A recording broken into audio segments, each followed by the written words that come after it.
YouTube Sicko and the Goat House is back after another wild day in the NFL. A lot of roster moves here still going on. Yesterday, teams got down to 53 players. Now teams claim players off waivers and they got to cut to get back down to 53. Some teams signing some guys, putting guys in the IR so they can get back up to 53. It's a big circle, a lot going on, and things will continue to happen here. No trades yet today. I'm sure moves will happen right when I'm done recording. There's still time left in the day here. Things are starting to settle, but still moves to be made here. I want to talk about my favorite and the most interesting moves today when it comes to waiver claims, veteran signings, interesting cuts, interesting news in general. We're going to talk about it here. If you want the full, everything that happened, go to our Twitter. It's on your screen. There's a link down below. Help us get to 10K. You're missing out if you're not there. Subscribe to the channel. Be much, much appreciated. Full NFL coverage in season. Cannot wait for our in-season content. Needs to get here now for the season. Here's our Twitter, and right before I went to, a minute ago, right before I started recording, Rashad Bateman officially heads. We kind of expected this earlier. Officially heads with Miles Boykin to the IR. I kind of predicted yesterday that the Vikings will re-sign Everson Griffin, just kind of a maneuver the Vikings had to pull. We talk about all this, and we're constantly talking nonstop on our Twitter. Link down below. Check it out. Give us a follow. So first, there was a lot of waiver claims. We talked about them all on Twitter. Here are the, I'd say my favorite ones and maybe the more notable ones here. But the Giants add Quincy, and this is not in any order or anything, but the Giants add Quincy Rochet, the rookie from Miami. He's a real solid 3-4 pass rusher, outside linebacker pass rusher, edge rusher, and that fits the Giants perfectly in my opinion. He fit the Steelers. That's why they took him. Steelers don't have a long list of depth. Again, I really thought he fit the Steelers. I thought he looked pretty good throughout the preseason training camp, and it kind of felt like the Steelers were kind of banking on him, saving that roster spot for somebody else, and then him kind of wrapping back around and getting past the waivers and making it to their practice squad. That didn't happen. Giants scooped him up. The Giants could get better at that position. I think they got some help here. It's not a guy that's going to play a ton, maybe as season goes on. I just thought that was an interesting pickup. It's a solid pickup, and I thought it was interesting just because of the whole Steelers situation. That was a little – I know fans were, back when we graded the draft, everything, they were real pumped on that pick. So the Steelers fans got to be a little bit let down to them. The Jaguars kind of got the big one. We talked about Tyron Johnson from the Chargers, a little bit of a surprise cut for the Chargers yesterday, and I said in last night's video that he will be picked up. Somebody's going to grab him, and Jaguars had the first priority in terms of the waiver claims, and they grabbed him right away. I heard an insane amount of teams put in claims for him, but it didn't even get past the Jaguars, of course. Speedy, deep threat receiver, kind of fits that, what they're trying to do with Trevor Lawrence there. Marvin Jones, Laviska Shenault, DJ Chark. He's somewhat similar to DJ Chark in a way. They're pretty damn deep at receiver. So, will he be receiver 4?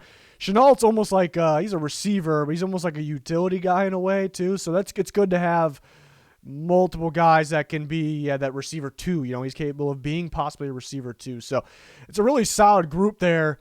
Very young group, minus Marvin Jones. Kind of got that leader that's probably their most polished guy, best guy today out there. I like that group. The Panthers claim Michael Jordan, the guard from the Bengals. This isn't the most talented guy, out of the group maybe.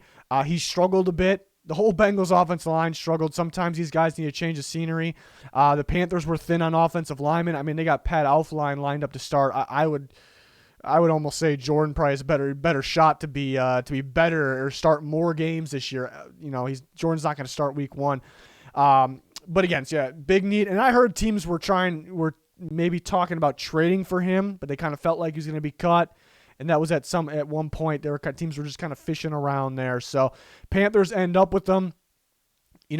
All these teams had a pretty early waiver priority. It kind of went in the draft order from the last draft. So you see all these teams that got the better players here.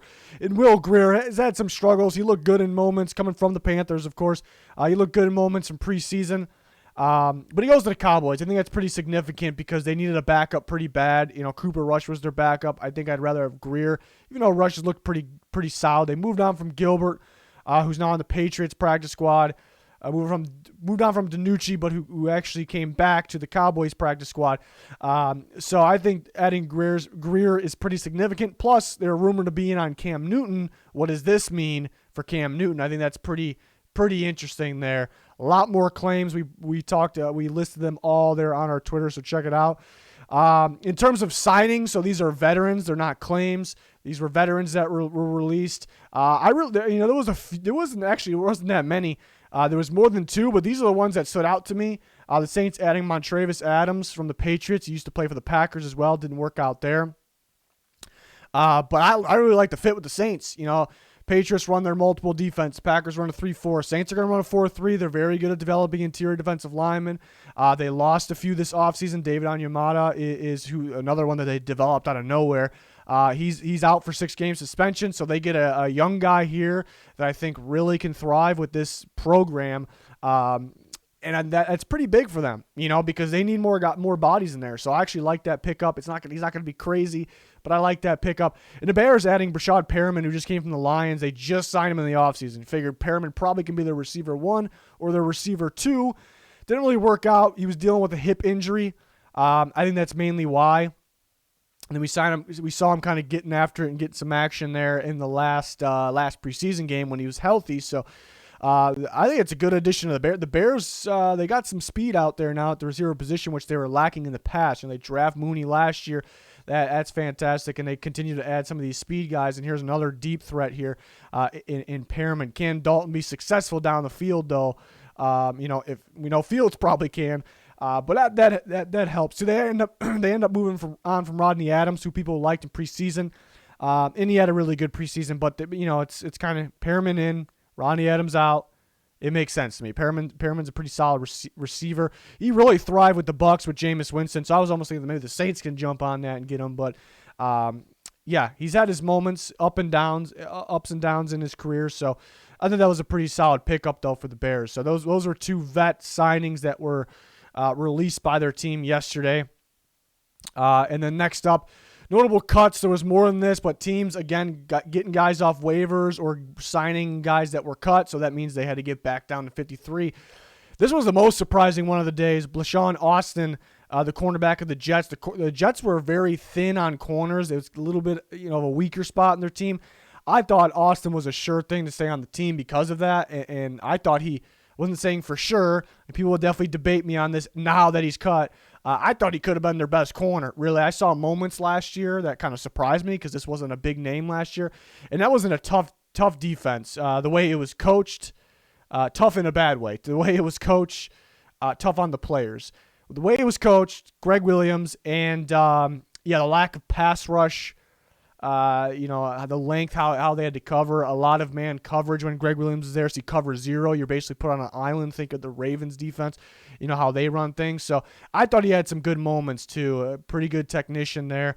Broncos released Royce Freeman. That's really not a surprising one, but it's interesting because Royce Freeman has always been in units with very, very talented backs. Hasn't really been able to get the biggest opportunity recently. So he's out there now. There's a team that could use a running back 2 or a high-end running back 3. Do they go for him? And then David Moore, who's always been underrated, always had that big playability, with the Seahawks. That was with Russell Wilson, but he always showed up, it felt like, at the right moments. Those big 3rd downs, the 4th downs, I felt like just from watching a lot of football, I've kind of noticed that he was one of those clutch guys, get open and make that play. So I like that pickup for the Panthers. Remember when I ranked receiving corps, I ranked the Panthers extremely high because they were pretty damn deep, and it turned out to be the case. Terrace Marshall was tearing it up. He was better than we expected in preseason. He can do it all. And I like the Shi Smith draft pick from South Carolina. And that's on top of them having an insanely good duo in Robbie Anderson and DJ Moore and Robbie Anderson. So it's still a little bit of a surprise though, but they're still deep enough. They're talented enough. A good young core there. So David Moore's out there. Does he go back to the Seahawks? There's some teams that could use a receiver. Chiefs, Saints, Ravens now. I think the Falcons could use one. I haven't heard on anything on them trying to get one. 49ers could use one. David Moore's going to end up on one of those teams, in my opinion. The Lions could use one, but as a veteran, some of these veterans want to go that route. So pretty interesting cuts. And just making sure there's no news here. I'm always doing this lately.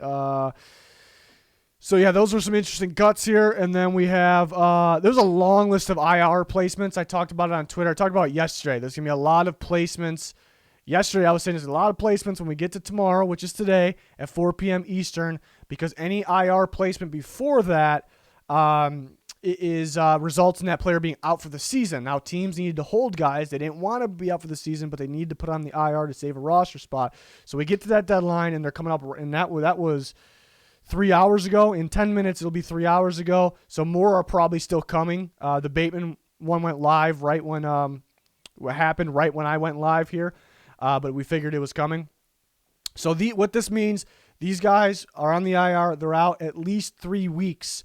Or 3 games, 3 games. Not 3 weeks from today, 3 games. And the bye week won't count because it needs to be 3 games, but there won't be any bye week within the first 3 weeks. But if somebody's placed on one of those lists, in the season where there is a bye week, that won't count. It needs to be 3 games.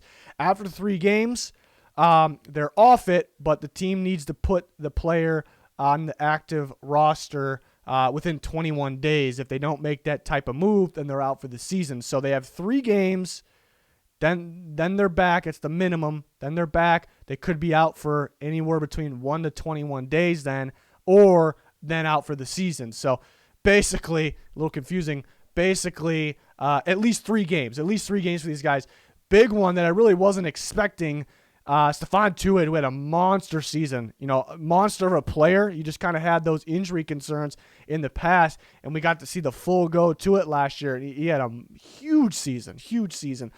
And now here comes the injury again. He's going to be out 3 games. That's pretty tough because they don't have the greatest depth. They're very good at coaching, developing players, so I'm sure somebody will step up. Remember, they got Melvin Ingram. That's a guy that can move. He's not the same position, but it's a guy that can move around a little bit, so at times he kind of could fill in that spot. You're just taking a little bit of a hit in terms of stopping the run, but Tuitt was a monster getting after the quarterback last year. So that's pretty tough. It's only 3 games, so as of now, that's pretty tough. Pretty damn tough. So that was interesting. T.Y. Hilton, we heard about the injury. It was a surprise. We heard about the injury a couple days ago. We talked about it. And it was kind of back and forth. At first, it sounded like, he could be out for like 3-4 games around there. Then it was like, all right, we're hoping he's not out for the season. So now he gets placed on the IR. So that's at least 3 games. I'm thinking it's going to be that 3 to 5 games range. So that's kind of better news than what we last heard, I suppose. But the bad news is the Colts are paying a good amount of money for reserve lists. Looking at IR, COVID guys will come off, of course, but they bring T.Y. Hilton back instead of going out and getting a bigger guy, and he has an $8.75 million cap hit, and he's gonna be missing some time. The injury concern was there, so stayed healthy for the most part last year, so that's pretty rough. Bears put Danny Trevathan on. They finally had him play the last preseason game. Felt like he was everywhere, but now they're gonna throw him on there. And then go from there. So he'll be out 3 games. I don't really expect him to miss any more than that because, I don't know if he's that hurt right now, maybe just playing it safe. And, they like some of the other guys in there as well, but Trevathan is their second best inside linebacker, Roquan Smith, at the end of the day. That's my opinion, but I think it's everyone's opinion. Tevin Jenkins also went on. Who we expected that, who he's probably going to end up missing the whole year. Play it safe. Who is their rookie tackle in the 2nd round? Pretty good pick there. We hope we'll see. Hopefully he can stay healthy, come back from that back injury. And the Ravens, they put Miles Boykin on, and we talked about Bateman's probably going on. And then right when I started this video, we showed you the tweet in the beginning that Bateman is going on. It's still a little bit of a question mark on Bateman because again, it's a 3-game IR at least. But then they have to be activated within the next 21 days. So that is. So I guess 3 more weeks. So I guess it could be with, call it safe, 2 more games maybe. So yeah, it's an interesting one because where is, a lot of these guys I think will be back after the 3 games. Hilton may be a little questionable, but I think for Bateman, I would say not so fast. They may not activate him right away after those 3 games. So kind of up in the air. Boykin, probably those 3 games, but we'll see. And then, Watkins and Hollywood Brown practice today, so that's good news, but they've been kind of beat up very recently and in the past, so that's pretty tough. There was a lot of potential here with the rookie Bateman. It was a big-time pick. It's still going to be a big-time pick, but it's pretty tough. The Ravens had a pretty rough go. Ravens, Colts, those teams had a pretty rough go, I think, so far leading up to this point, this offseason, this training camp / preseason. Steelers take a hit with Tuitt for sure. We talked about PUP list yesterday. David Bakhtiari on the Packers PUP list. That's at least 6 games, 6 weeks. And then same for Stephon Gilmore and the Patriots, at least 6 games. So those are pretty tough as well. There was more IR placements. Irv Smith was an obvious one. He's going to miss the year. That's going to be the full-time IR, so that was unfortunate. Was ready for a breakout year. Vikings also put the rookie running back on there. N'Keal Harry, somewhat of a notable one as well. I think he'll just miss the 3 games and he'll be back. I'm pretty confident on that. It'll be 3 games and he's back. There's a few more. We talked about them all on Twitter. We're constantly breaking that news, talking about the news. So if you want all of it, that's there. But those are the notables here. And then some interesting news today, and there's more news than this, but the interesting stuff, everyone's kind of freaking out because Jamison Crowder on an unusual day, or a day where it would mean if you're not at practice, something is up, wasn't at practice. So we'll try to look into it, see if there was any more. There's some speculation that he could be traded. Could he actually be cut? It'd be tough to not be able to trade him. Could there be a trade coming? I think it's possible. We were talking about it, which teams on Twitter, and the cap charge he would come with would be just over $5 million. Look at those teams like the Chiefs, like the Saints, maybe the Ravens, teams like that, 49ers, teams like that could use a contending team, I suppose, that could use a receiver like that to be willing to trade. Ravens questionable because the cap space situation. If you've noticed, we talked about this on Twitter as well. If you noticed your team, why did our cap space go way down? Some teams stayed about the same. Some teams just plummeted. And that's because during the offseason, your cap space is the available cap space has to do with the top 51 salaries on your roster. So you have all those guys on your roster, 80, 90 players at one point. Only the 51 biggest salaries will count towards the cap. So you have more space. Now, today, we're at this point, you got 53 guys on your active roster. You got guys on the practice squad, and you got all those guys on the lists, that don't count towards the active roster, but they're on lists, reserve lists, IRs, PUP lists, COVID list, all of those guys, those types of guys that I just mentioned, through active roster to reserve list to practice squad, they count towards the cap. So some teams way down there. So back to the Ravens. I don't know if they have the space for a guy like we were talking about John Brown. John Brown's available. Jamison Crowder. Well, Brown's available free agent, so he can sign for dirt cheap. So Ravens are definitely in the market for him. So the Ravens had, barely even cap space after everything changed. But this morning we talked about it. They went in and restructured Ronnie Stanley's contract, and restructure's not a pay cut. That's probably the fans get confused on the most. They always think these are pay cuts, and wow, that guy's so cool that he did that. They're not always pay cuts. Not that Ronnie Stanley isn't cool. He's definitely a badass, but it's a restructure. Money will get pushed in the future. We talked about it on Twitter, but that's basically what you need to know is they cleared that number right there, $5.208 million this year. So $6 million is probably what they have right now in that range. So they didn't restructure to necessarily make this huge move, but maybe pick John Brown up, something like that. Still moves to be made that'll shuffle that cap space up and down before they make maybe a potential John Brown move, something like that. But like I said, Crowder in a trade would cost over $5 million. And speaking of restructures, Mike Evans restructured his deal. I had all the numbers on that. I don't think somebody else reported that this was going to happen. I don't know if anybody else has the numbers that I tweeted that reported that. So that's out there as well. They end up doing a void restructure. They added 2 more years onto his deal. Basically created more years to distribute the cap space out. He's going to make the same amount of money.